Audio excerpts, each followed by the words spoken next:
Chittakasham Chidakasham Akasham Chatritiyakam Dvabhyam Shunyataram Vidhi Chidakasham Varanane.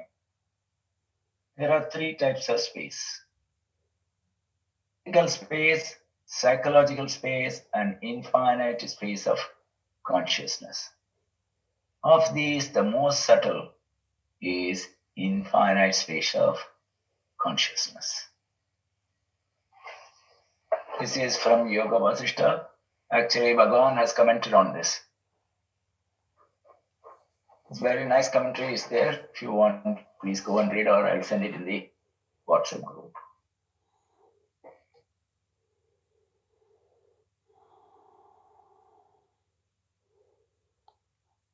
One thing I want to tell you about Chidakash, the space of consciousness,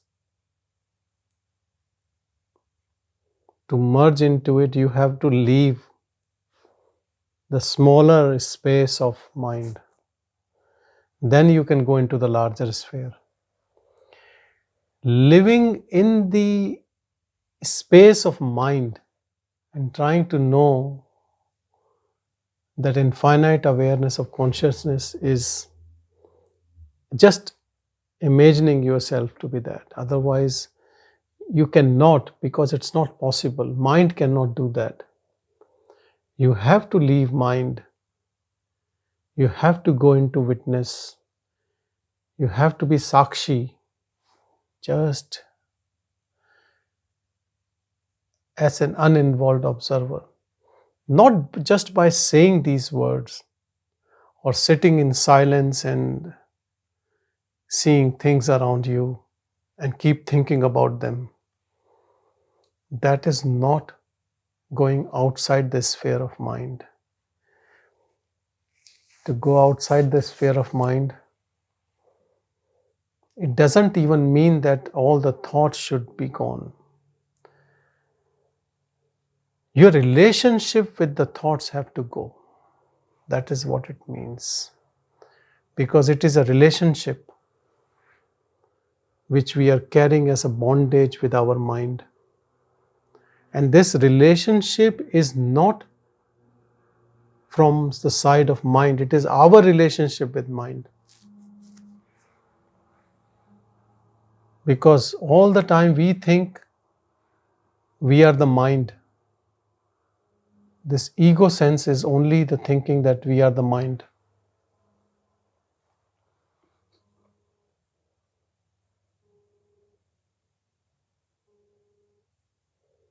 And how do you give up this relationship? Constantly looking into what is true and not getting involved in what is not true. The one who is always involved in mind, for him, mind is the only truth, isn't it? How can that person be told that look into reality? How that person can see reality?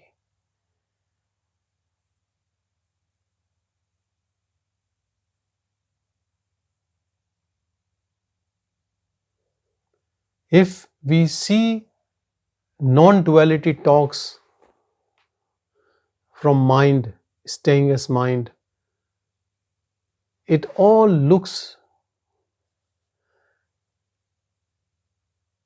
wrong teaching or something unachievable or absurd. Even to have some understanding of non-duality talks, there have to be some wisdom already in the seeker which can make him understand the truth. You cannot understand the truth intellectually. Even if you understand, it will not stay with you. Truth and teaching should transform you, even a little bit, but at some level, some stage, it makes you change. If there is no change happening, I would say you should leave that teaching immediately, because there is no point in wasting your time time is so precious to get out of this dreaming of samsara. You know, if you see in Bhagavad Gita, if you go deeper into, you read a shloka, you can read 10 times, you will not get the meaning, the right meaning. The right meaning comes from that grace. You know, it talks about that people are involved in two things: dream and sleep. If you read as a normal person, you will think it is saying that people are stuck up in two things: dreaming at night and then sleep at night. And so you might think it is talking about that we should be spending more time as awakened, in waking state. When it says dream, it talks about your waking state also. It says you are in two types of dream. One dream is in waking dream, the samsara, what you see around. And the second dream is the dream which you see with eyes closed, when this body is lying flat in the bed, and then your mind takes another form and makes you a sleeping dream. So there are two dreams. So all humanity lives only in two states: this dream, waking dream, and sleep dream, and the second is sleep, deep sleep in which there is no dream, and that in which there is nothing happening, no dream is happening, no waking dream, no sleep dream. That is more close to reality than this. Do you know why? Because right now what you see, it is the disruption of reality, distorted impression of what is going around. And in dream, again, it is a distorted impression. But in sleep, there is no impression. But then there is no reality also. So at least it is one step closer to what we are. But the problem is that in that deep sleep, that Anandamaya Kosha is still a covering between reality and us. And in deep sleep, you cannot break it. That work can only be done in this waking dream only. The faculty of intellect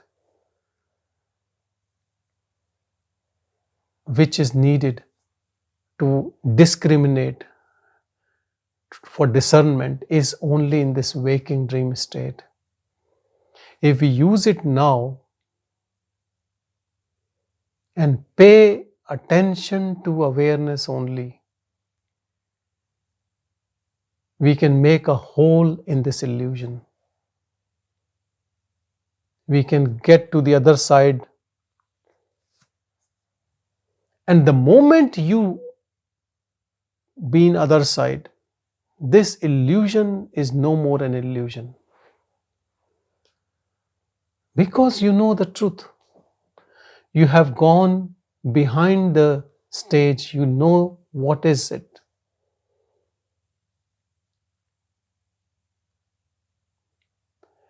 How much grace is needed for a seeker who is still in this illusory world and still believes in the truth that this is illusion and the truth is somewhere else, though that person doesn't know right now. How much faith, how much grace is needed? Because the moment you agree, you start working on it. And the moment you start working on it, you know the truth, you know reality.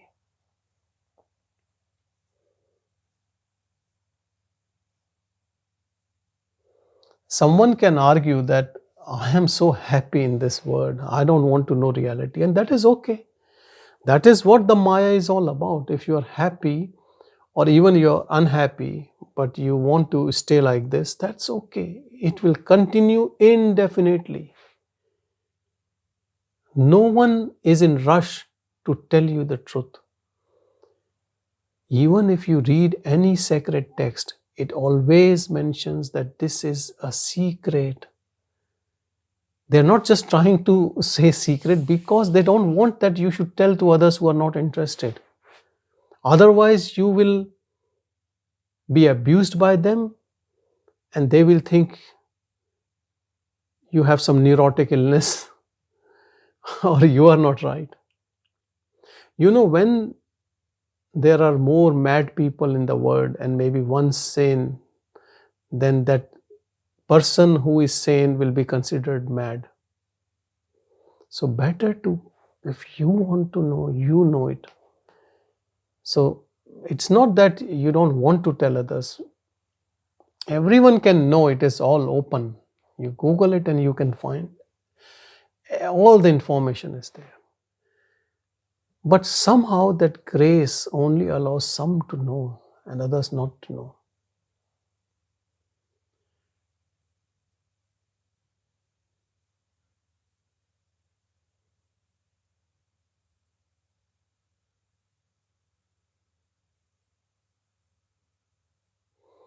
Paying attention to awareness as awareness, not mixing with intellect, with your thoughts, with your emotions, with your doings, nothing, just awareness. Not even looking for bliss out of that awareness, not wanting anything, no desire, except to stay as awareness.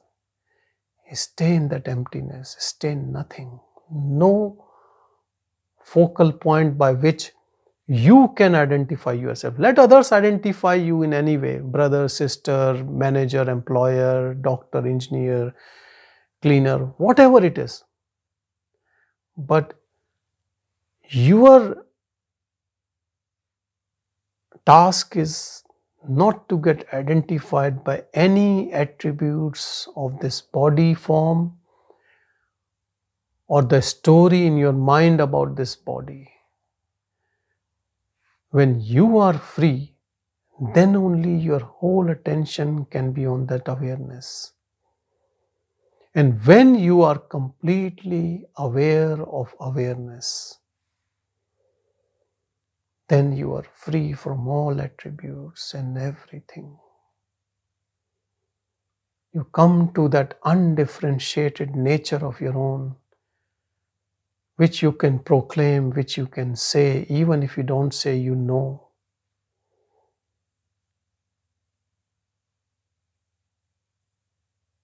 It is the end game of all illusion.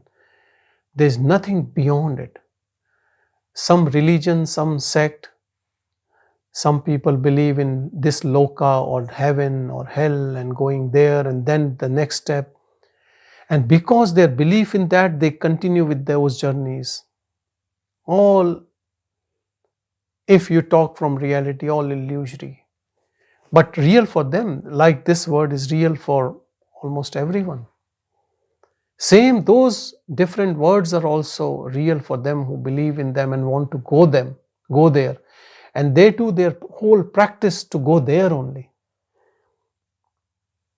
Some are living in hell here but want to go to heaven. I don't know how come. Some have created hell for others here and themselves they want heaven. I don't know how it will happen.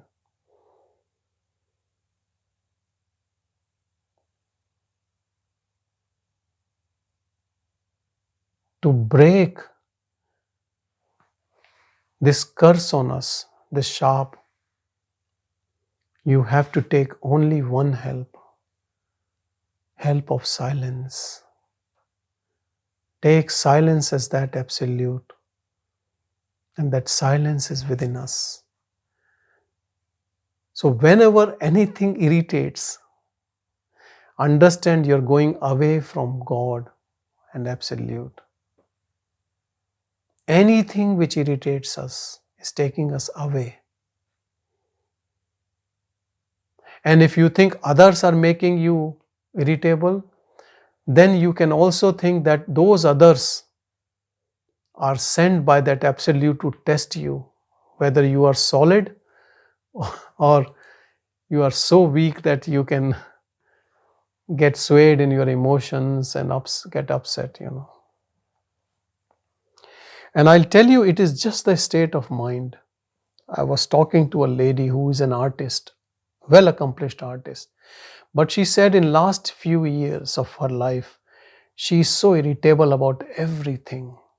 Everything annoys her.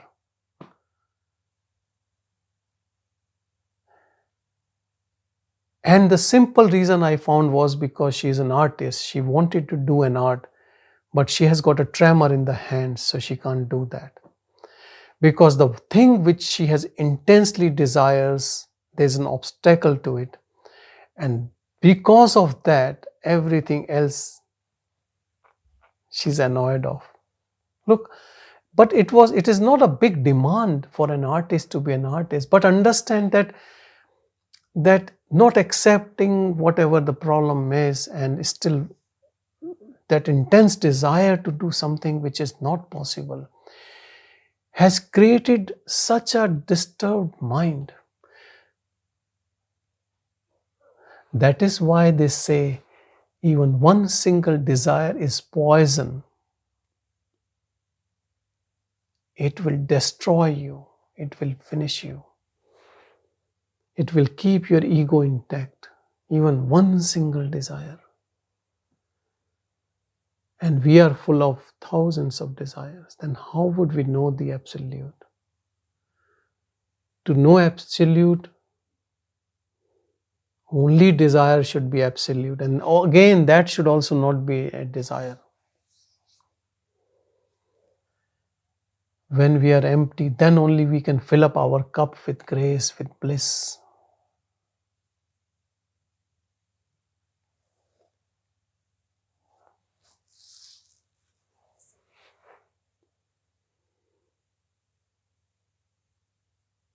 Pay attention to the awareness.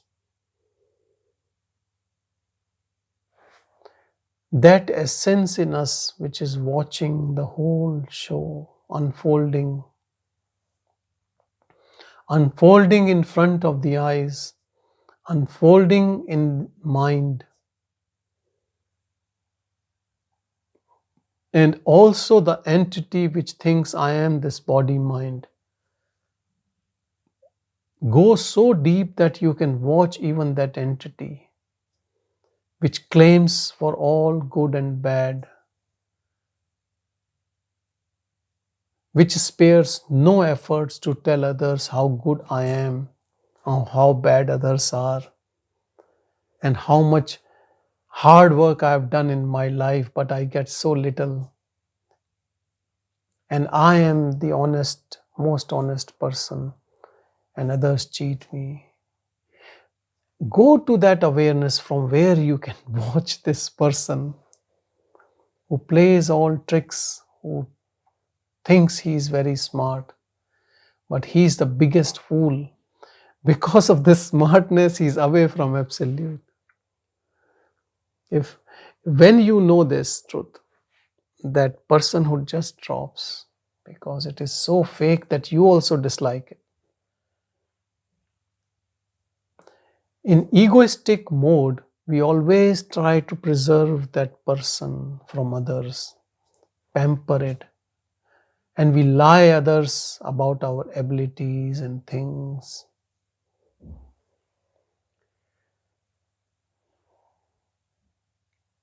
Have you seen Buddha's statue? Buddha never looked like that. This is all imagination of egoistic students of Buddha. Buddha was very clear. He said, nobody should make my picture or a statue. Otherwise, you will not get the knowledge which I want to impart to you. So they created some symbols, stupas, And his students were the most obedient students. They didn't make any statue or picture for more than 500 years after he left the body, which is a big time. For 500 years, nothing was made.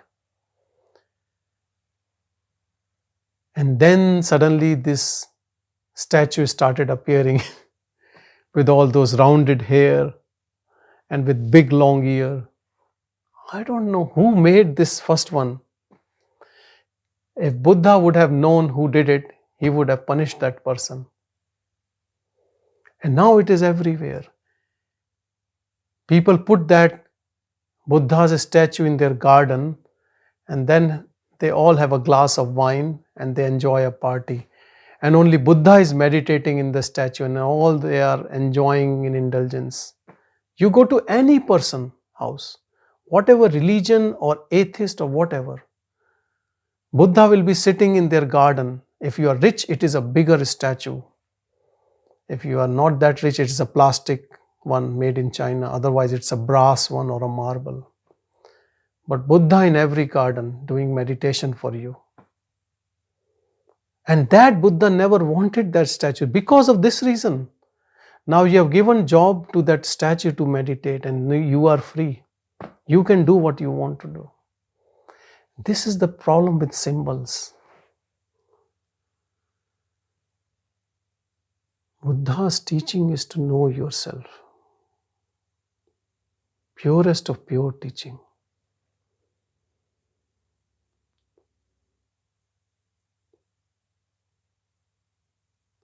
He only did self-inquiry, what Bhagavan Ramana Maharshi is saying. That's all he did. He did self-inquiry.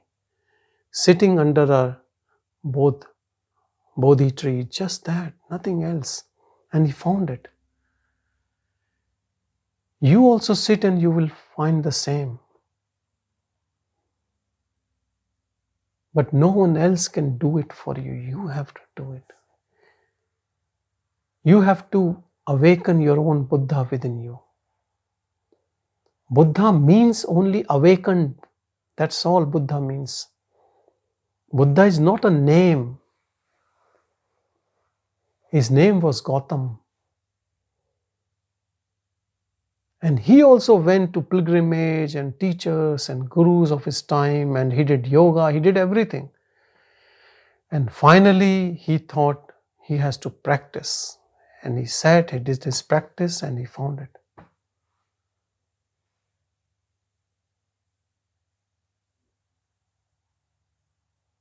Self-inquiry is nothing but knowing the self within and discarding whatever is not self.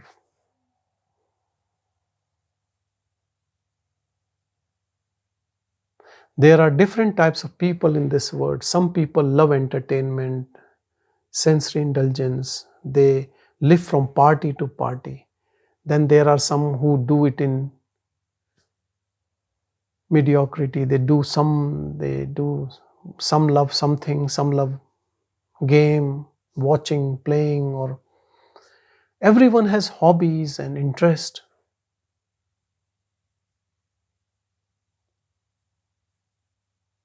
All our interest and hobbies keeps us away from that knowledge. Because our mind is occupied in some external activity all the time. With passion, with interest. That is why they say to know the self, action is not a problem if that action is done as a disinterested action. Disinterested doesn't mean that you are complaining. It is not complaining. It is udasin bhav. It is like neutral state. No likes, no dislikes. Whatever needs to be done, it needs to be done.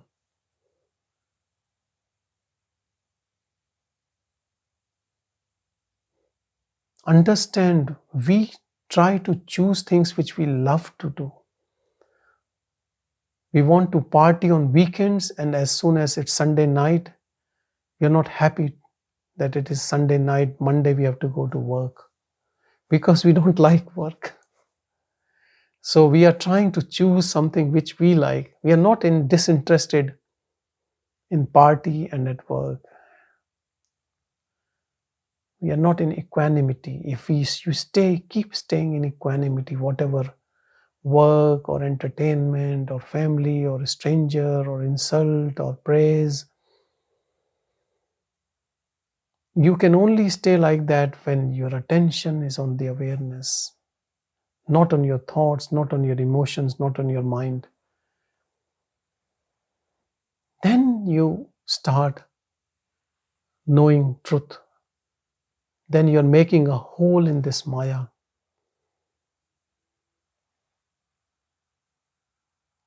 Now you know that bliss.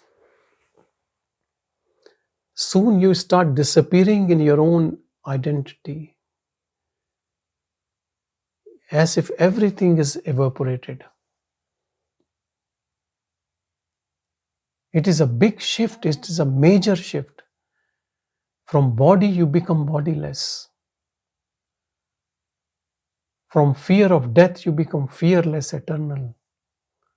From the one who always thinks I am mind and going on a roller coaster ride with ups and downs of emotion is always in peace. It's not that you have fixed your mind so you are in peace, or you had a pill. It is a different, this fragrance is not from this word, not from this mind. It is when you transcend mind, you touch that infinite awareness. Even you cannot describe, because for description you need to know those words and sentences which the mind knows.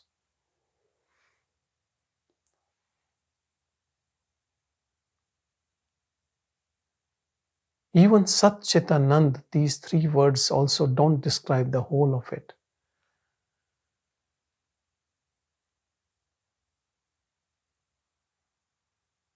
One thing is knowing this, everyone is in bliss, as if you are drugged. So that's why bliss is important. Ananda. It is awareness. It is alive. It is not something that you don't know. You know you are that. So it is Chit, consciousness, existence. And Sat means it's truth, it is reality. Because now it doesn't go away, it is there. Mind goes away all the time. It changes all the time. Sometimes it gives you happiness, sometimes sadness. But somehow your eyes have moved into awareness, and it's always seeing that.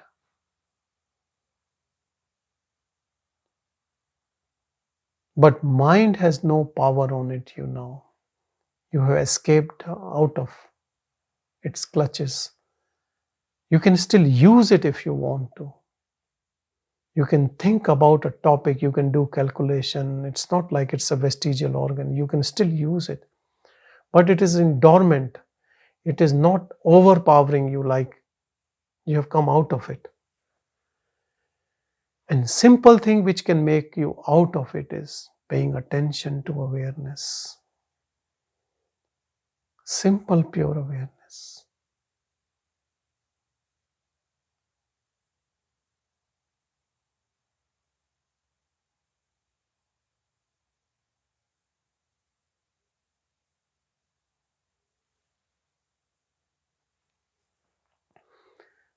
Naturally, some people are in awareness more than others. Maya, you want to ask something? Hello, Sanjay. Hello. At this moment, I'm very aware of listening to the satsang and your voice. But I don't see the awareness. I don't know where my awareness is.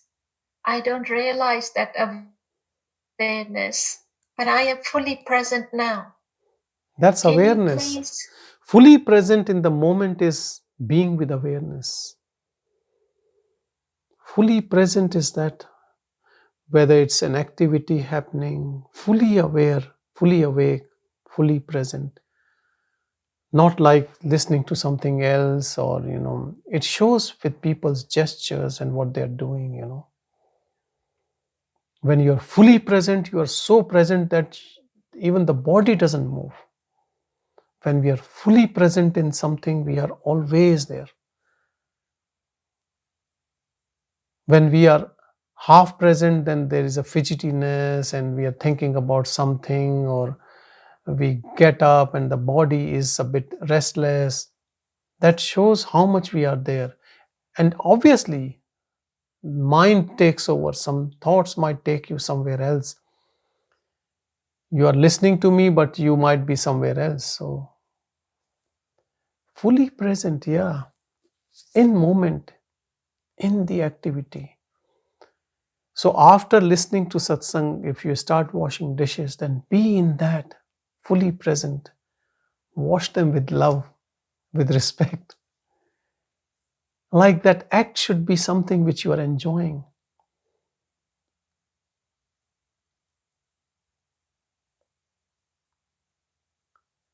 Fully present is awakening. But stay fully present in every act. No act is good or bad or small, great or of a lower nature. Everything is. So awareness is like sunshine. It cannot differentiate. It has no tool. Actually, I'll tell you, it has less tool or no tool as compared to a person. Person has lot of tools. Person has conditioned mind which can compare things and can decide whether I should give importance to this person or not, should I talk to this person or not, should I accept this or not. It has lot of things. And awareness is like sunshine, equally shining on dirt and gold and everything. No difference. You become undifferentiated. This is a movement from person to pure presence, godliness, divinity. Let's say that godliness in us comes out. Then if it is doing the petty things like person, then what is the difference? What is the point of getting that energy? If it is also like that, the people who are rich, he's after that, and people who are poor or whatever. I'm just giving you an example of whatever. Or cake is served, it is taking the biggest share and then not giving to others, like all those egoistic, selfish attitudes. If God is like that, it could be playful. Look, I'm not saying there's nothing wrong if, let's say, you like to have 2 mangoes and you love mango, and you can say, look, I want to have like a child. But I'm just saying that not a selfish intention. Like actions could be like that. Sometimes we can behave like a child, but nothing, no selfishness, more like a child, more innocent. That is what that godliness is in all of us. More we practice to be that, you don't have to change your nature or your intentions or your thoughts. It has its own, I don't want to use the term attributes, but it has its own nature, that godly nature which takes over everything. It will take over your conditioning. It will just take it over.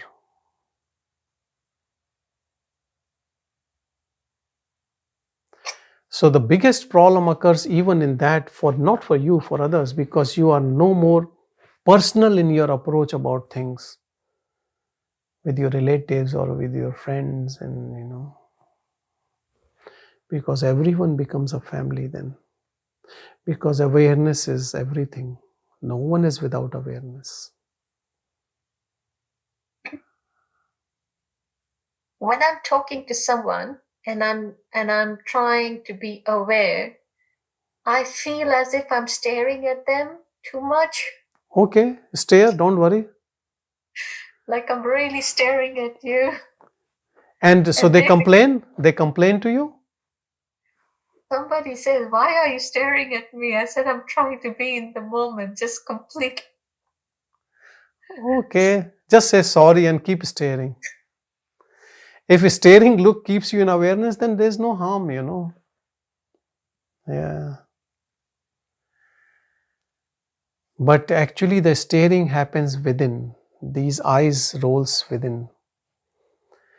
If someone wants to, I don't know, some people are very researchers, they want to see what are the changes in body and form in this awareness. I would say the eyes roll upward wherever your eyes were before. They roll upward. It has a different traction because of that, the way that energy flows, because it is all a game of energy. Energy has moved inward rather than outward, and we are that energy only, nothing else. You call it Brahman, it is energy, it is pure energy. Everything is coming out from that pure energy, and we are that energy. We are that energy without any limbs. Everything is our limb, our projection. But you become part of that energy. You are already part of your energy, but because we always live within domain of mind, that's why we don't feel it. But once you feel it all over, everywhere. Everything becomes sacred. Everything you respect, and nothing to reject also.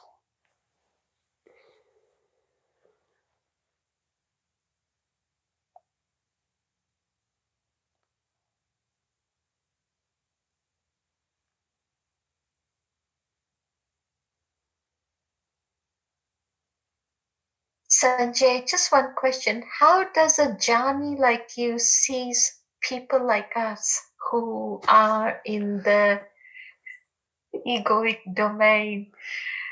I Do think you you're think like, what's wrong with you? I think you're joking. That's the way I take. I'm pretty sure you know, but you are just making a joke with me. That's the way I think. Because there's nothing. There's nothing even to prove it, I think you are just playing a game with me. You can leave it. It's nothing to hold anything, but you are just holding just to show me that you are still holding and you are still listening to me. Because you open your fist, there's nothing there to hold. There's nothing there. Ego is something, our own imagination, that I have a life, I have a wife, I have this, I have that, I want this, I don't want this. All what mind has told you, you have called it your life. And I have rejected all of that. That is the difference. One day you will reject if you feel like rejecting, but if you don't want to reject, it's okay. But we are always same. Only difference is, at this moment you are holding it and I am not holding.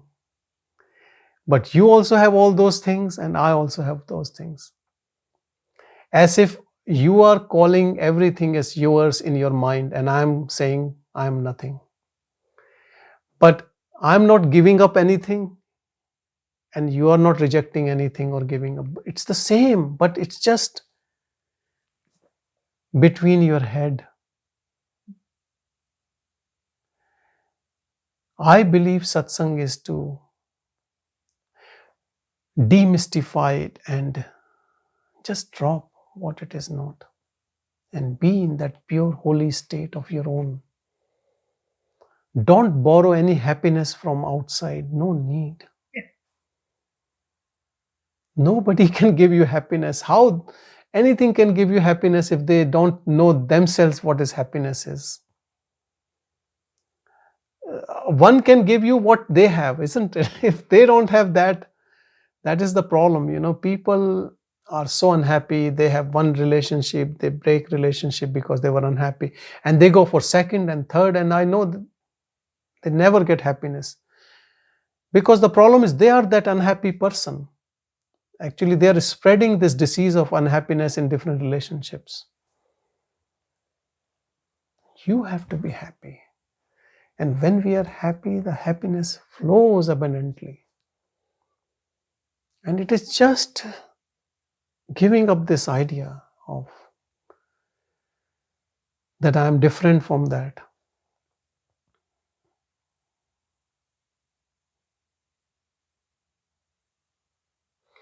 I'll tell you, the moment you drop the idea of an individual, truth comes to you in front of you all the time. Sometimes it's so transparent, so clear, that you know everything in and out about everything. But you still keep that play the way that ego in front of you wants to play. You leave it.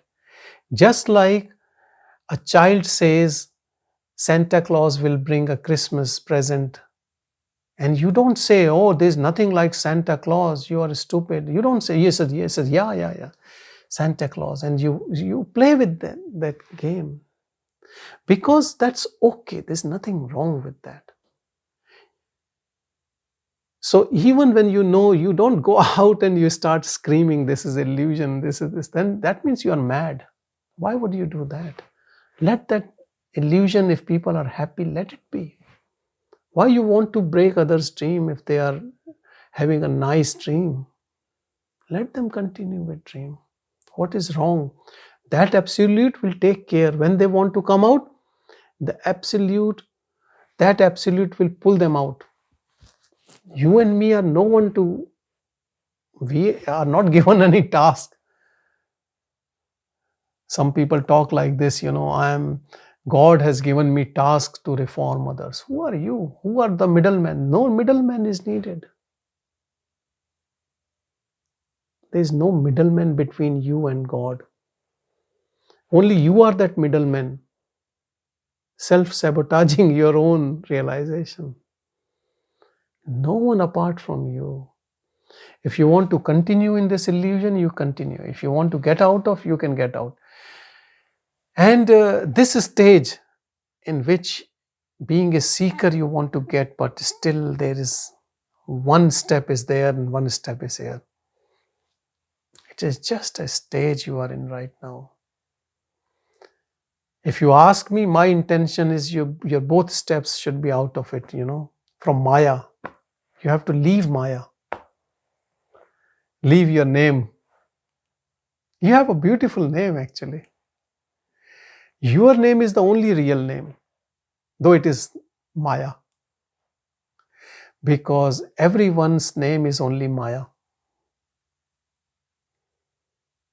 Whatever our name is, it is only part of Maya. It is not real. But in this name, in this form, the essence is real. So when we say, leave your name and form and abide in yourself, I don't know what you want to call that thing, what is real. You can call it self, Brahman, God, heart. Actually, it has no name as such. It is energy, pure energy. This pure energy comes to you when you leave mind energy.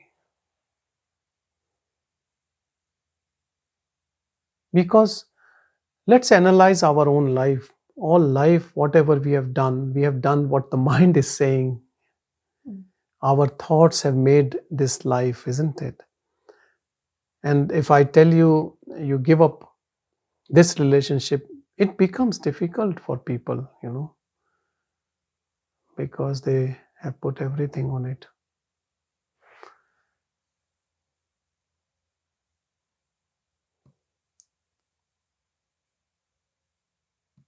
Mr. Satish Krishnan, you want to ask something? Thank you, Sanjay. Thank you. I've been with the satsang for the last 6 months. I can feel the awareness, I can feel the energy field. But I have a question about the shift. When I am in that nothing space, sometimes there is a deep pull in the back of the head and then in the neck. I just want to ask about that. Is that a natural kind of a pull happens with that energy field shift? Yeah, it's a good question, very important question. Look, I wanted to touch base sometime this topic, but there was no more questions. I have answered people one-to-one. There can be a lot of changes in the body, a lot of changes. Some people start getting severe headaches. Some feel there's a vibration in the spinal cord. Some feel vibrations in the neck area, like a pulsations or energy, or it could be an ache, or it could be heaviness. And sometimes people's waking cycle changes, their eating habits changes. Some foods which they used to love, they can't tolerate. And apart from the changes in the body and mind and sensations in the body, there can also be changes around you. Some people just leave you, or you don't want to interact in something.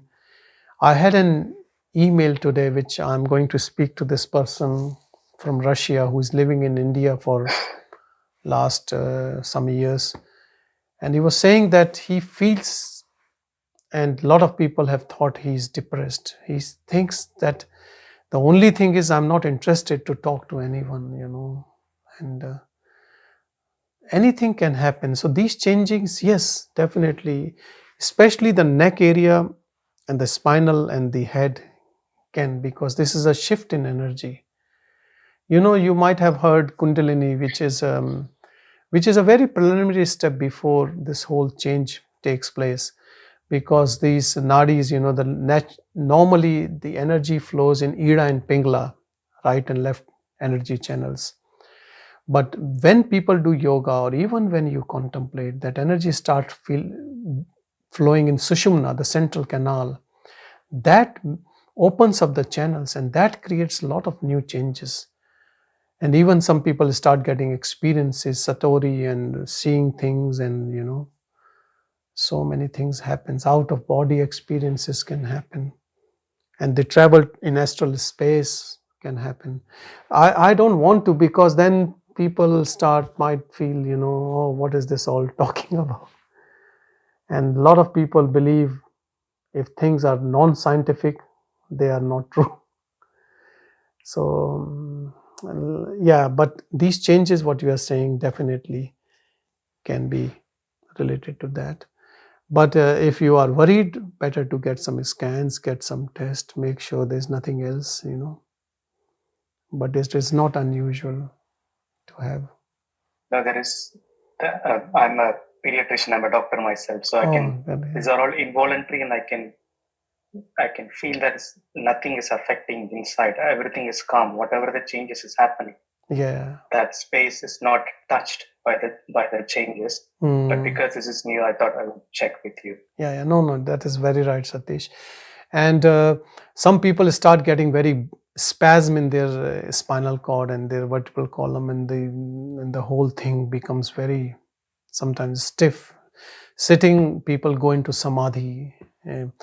If you even try to see Bhagwan's life, look, I'm no one to comment on Bhagwan, I'm nothing in front of Bhagwan, but still, just my observation, I can tell you. When he moved from his home in Madurai and he came to Tirunamalai, he was living in temples and caves. For initial so many years, he was not talking, he was in deep samadhi. And that must be that even getting before Sahaj Samadhi, he was He was with the eyes closed and completely absorbed into it. So in a way, though he was realized from that moment of death experience, but those changes were occurring in him. And then gradually he became very natural in his day-to-day activities, because it came with a full force to him. While most of the people who get on self-inquiry method, it is by slow. He didn't do any self-inquiry, it just happened. And so he was deeply forced or pulled into that, samadhi state all the time. And then that Sahaj Samadhi started, it took many years in his case. He was so deeply pulled within.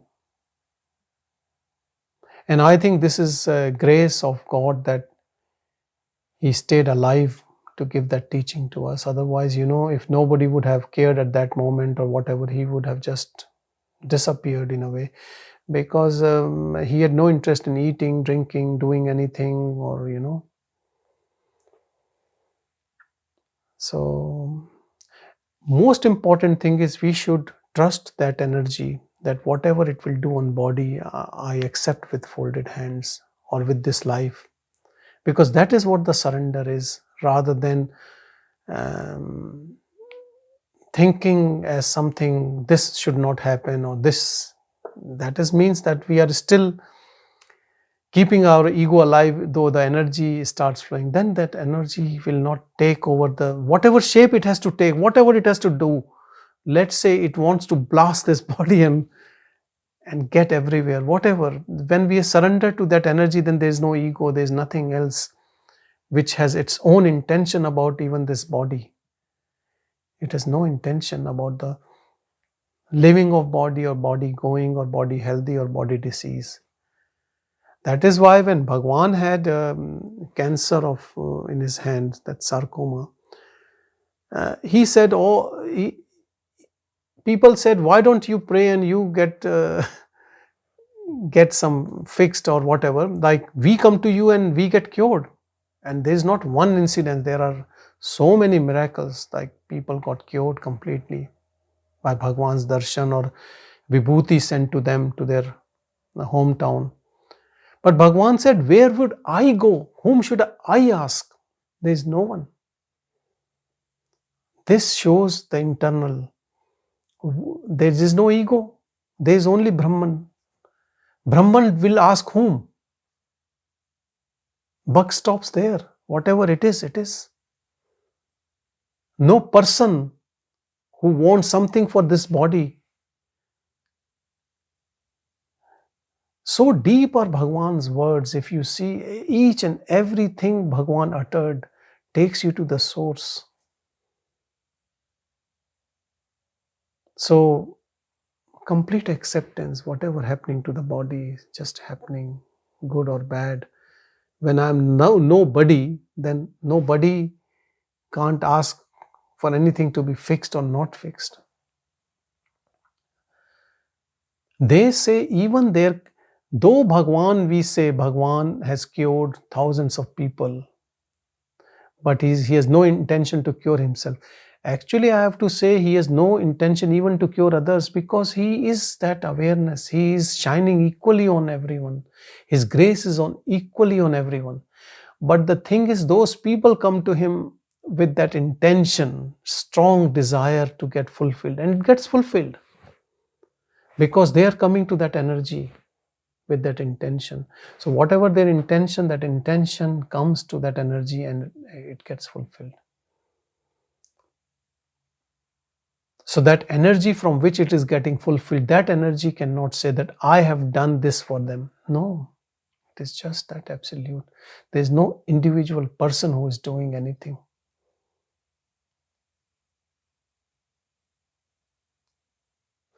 Bhagavan used to be seen in people's dream in so many places, or even in reality, people have seen him when he was not there. When he was in Tirunamalai, he never left. But he never said to anyone that, even though he knew.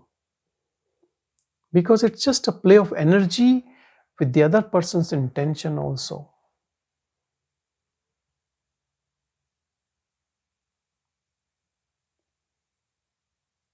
Staying in the desireless state of Brahman itself makes our personal intentions disappear.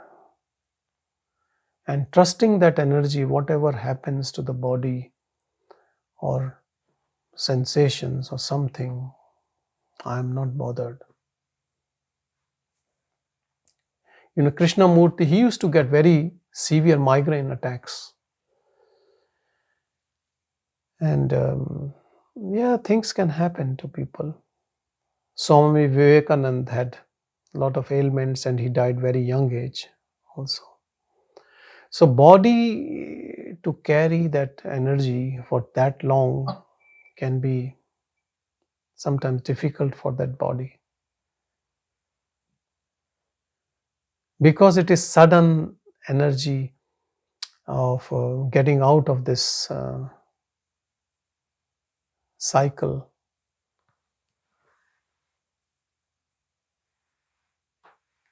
Sometimes our slow unfoldment is plays less taxing on body, I believe.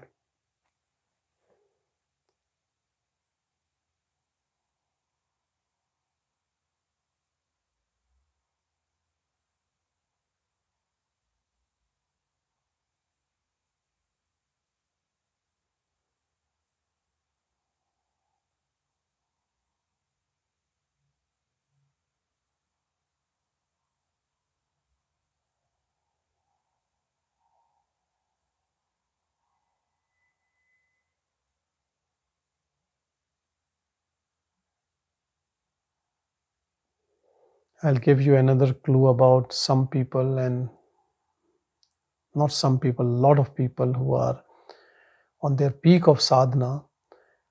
They start noticing when they get deeper into it. They get a flash, lightning, some sensations in middle of their eyebrows or in their neck or in their heart. They have that sphurna or something which makes them deep into samadhi. And there's like, if you ask them, they will tell you that this is something, this happens and then I am just get into it, And that's why I don't want to talk, because it can be different in different people. Depends on so many things. And then they get so deep into it. They have no clue if they can stay in that for hours and hours. But Bhagavan used to shake people when they close their eyes, because he wants them to get into natural, sad samadhi, not just those blissful events in which you are just absorbed, because that can be very addictive, But I believe even if you go into those samadhi states, eventually then it becomes sahaj, naturally, gradually, it just takes over.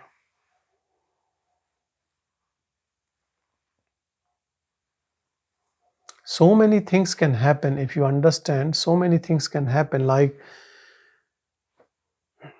you can see other beings, other very pure souls.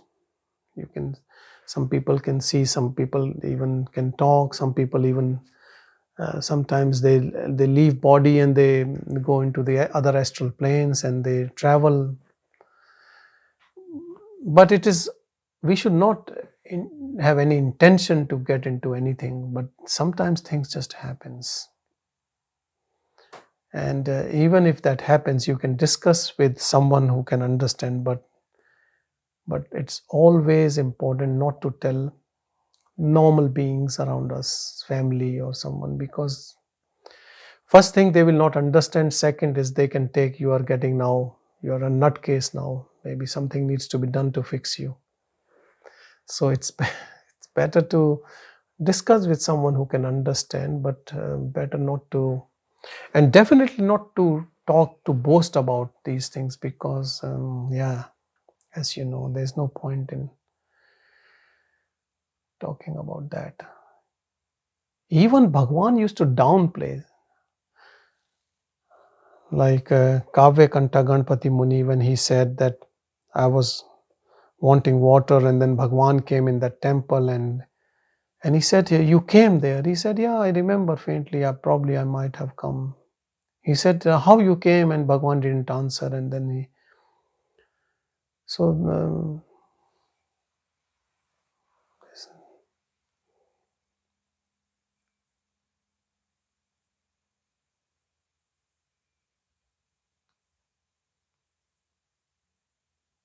only thing I would say is, beyond mind,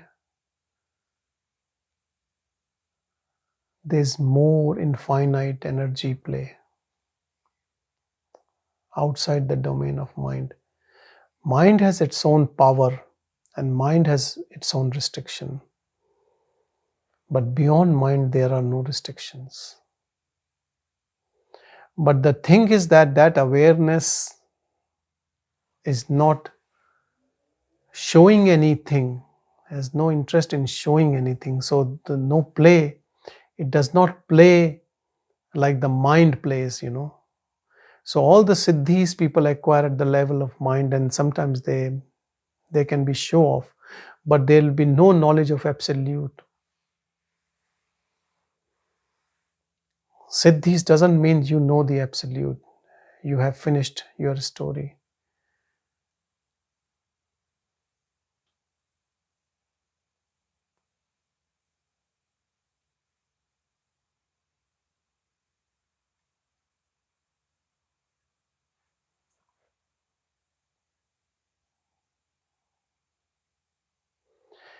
Understand, if anything we have to show to others, then ego is the best source to show things.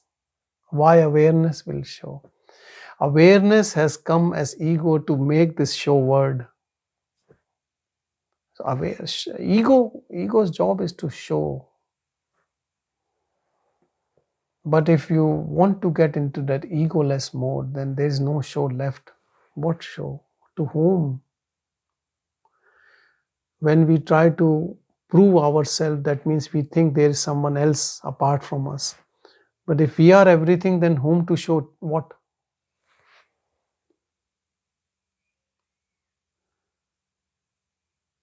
These pointers are intricate, but they are very important to get to the bottom of truth. Otherwise, even a small thing can keep you away from it.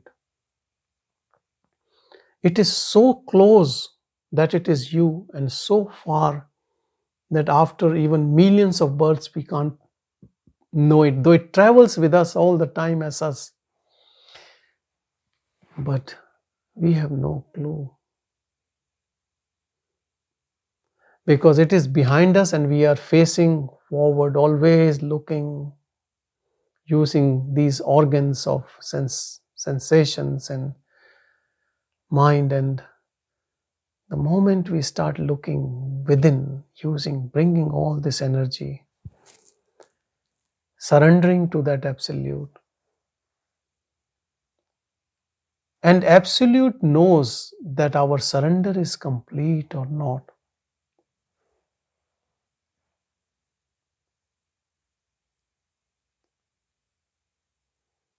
Because you cannot hide from absolute. You can hide from whole world. You can play tricks, but absolute knows. Absolute knows your honesty. When you're honest and you only want to know absolute, absolute will reveal you in full glory.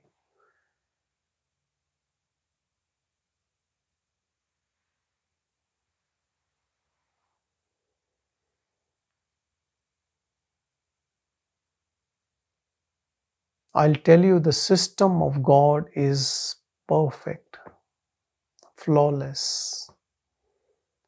Human systems always have flaw because it has come out of secondary, though it is coming from the God also, but there is ego tint in it. But the absolute, you cannot blame absolute. You cannot complain that I have no realization in spite of this and that. He knows. And you also know, if you sit in your own solitude, you know what is the thing which you need to sort out. And if you sort out humbly and dedicate your life to that absolute, it will help you to sort it out.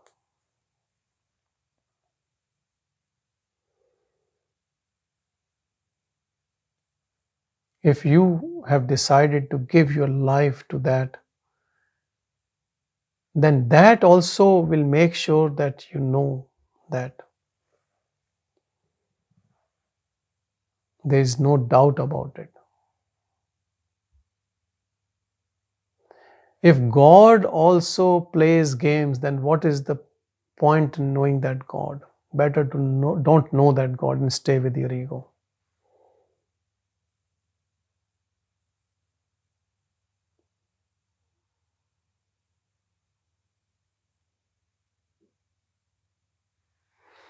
I think people are saying thank you to me. That means we should stop now.